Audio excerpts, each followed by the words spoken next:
Hello, in front of me I've got NOKIA 5.3.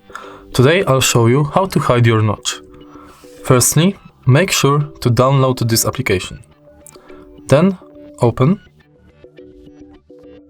agree to terms,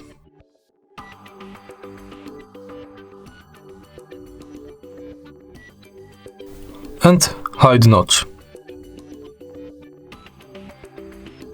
Allow. Now, slide down notification bar and edit.